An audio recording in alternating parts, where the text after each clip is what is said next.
Assalamualaikum warahmatullahi wabarakatuh. Perkenalkan, nama saya Nur Asma Manisa dari kelompok 4. Baiklah, di sini saya akan memaparkan materi tentang mahar.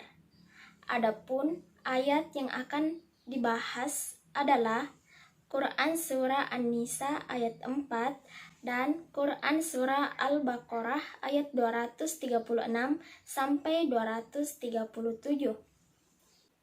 Sebelum membahas kedua ayat tadi, saya akan menjelaskan sedikit apa itu mahar.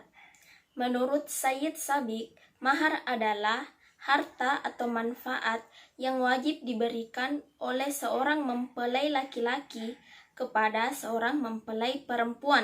Selanjutnya mari kita simak kedua ayat tadi. Pertama, Quran Surah An-Nisa ayat 4 yang berbunyi, Bismillahirrahmanirrahim, wa atun nisa'a saduqatihinna nihlatan fa intibna lakum an syai'im minhu nafsan fakuluhu hani'am mari'a, yang artinya, dan berikanlah mas kawin atau mahar kepada perempuan yang kamu nikahi sebagai pemberian yang penuh kerelaan. Kemudian, jika mereka menyerahkan kepada kamu sebagian dari mas kawin itu dengan senang hati, maka terimalah dan nikmatilah pemberian itu dengan senang hati. Kedua, Quran Surah Al-Baqarah ayat 236 sampai 237 yang berbunyi, Bismillahirrahmanirrahim, la junaha alaikum in tallaqtumun nisaa ma lam tamassuhunna aw tafridu lahunna faridatan wa matti'uhunna 'alal musi'i qadaruhu wa 'alal muqtiri qadaruhu mata'an bil ma'rufi haqqan 'alal muhsinin. Wa in tallaqtumuhunna min qabli an tamassuhunna wa qad faradtum lahunna faridatan fanisfu ma faradtum illa ayya'funa aw ya'fuwallazi biyadihi uqdatun nikah wa an ta'fu aqrabu littaqwa wa la tansawul fadlah bainakum innallaha bima ta'maluna basir, yang artinya tidak ada kewajiban membayar mahar atas kamu jika kamu menceraikan istri-istri kamu sebelum kamu bercampur dengan mereka dan sebelum kamu menentukan maharnya. Hendaklah kamu berikan suatu muta atau pemberian kepada mereka, orang yang mampu menurut kemampuannya dan orang yang miskin menurut kemampuannya pula, yaitu pemberian menurut yang patut. Demikian itu merupakan ketentuan bagi orang-orang yang berbuat kebajikan. Jika kamu menceraikan istri-istrimu sebelum kamu bercampur dengan mereka, padahal sesungguhnya kamu sudah menentukan maharnya, maka bayarlah separuh dari mahar yang telah kamu tentukan itu. Kecuali jika istri-istrimu itu memaafkan atau dimaafkan oleh orang yang memegang ikatan nikah. Pemaafan kamu itu lebih dekat kepada takwa. Janganlah kamu melupakan keutamaan di antara kamu. Sesungguhnya Allah Maha melihat segala apa yang kamu kerjakan. Selanjutnya asbabun nusul ayat. Berikut asbabun nusul ayat keempat Quran Surah An-Nisa, yaitu Imam Jalaluddin As-Suyuti mengeluarkan dalam Lubab An-Nukuli fi Asbab An-Nusulinya dengan menisbahkan kepada Ibnu Abi Hatim dalam tafsir Ibnu Abi Hatimnya. Dikemukakan oleh Ibnu Abi Hatim yang bersumber dari Abi Salih. Abu Salih berkata, dahulu seorang bapak bila menikahkan anak perempuannya, dia mengambil mas kawin atau maharnya tersebut tanpa seizin anaknya itu. Hal seperti itu dilarang oleh Allah Subhanahu wa Ta'ala. Selanjutnya, asbabun nusul Quran Surah Al-Baqarah ayat 236 sampai 237.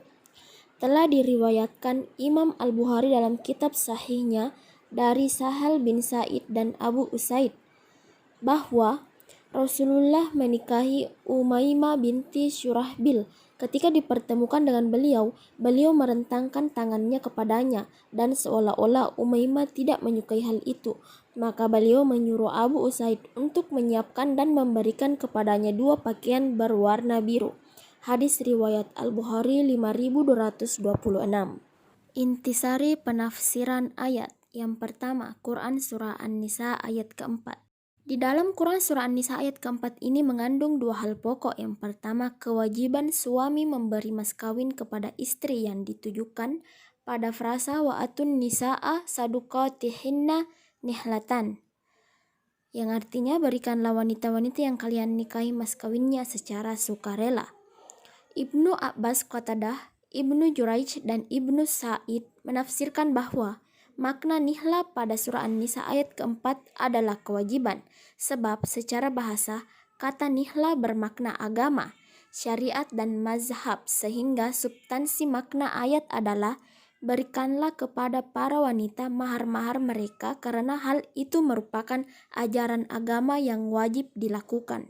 Kedua, permasalahan pokok yang dijelaskan dalam surah An-Nisa ayat 4 adalah kebolehan suami memakan atau memanfaatkan mas kawin yang telah diberikan kepada istri bila memang diperkenan olehnya secara sukarela. Hal itu ditunjukkan dalam frasa fa'in tibna lakum an syai'in minhu nafsan fakuluhu hani'am mari'a, yang artinya lalu bila mereka menyerahkan kepada kalian sebagian dari mas kawin itu dengan senang hati, maka makanlah pemberian itu sebagai makanan yang sedap lagi baik akibatnya.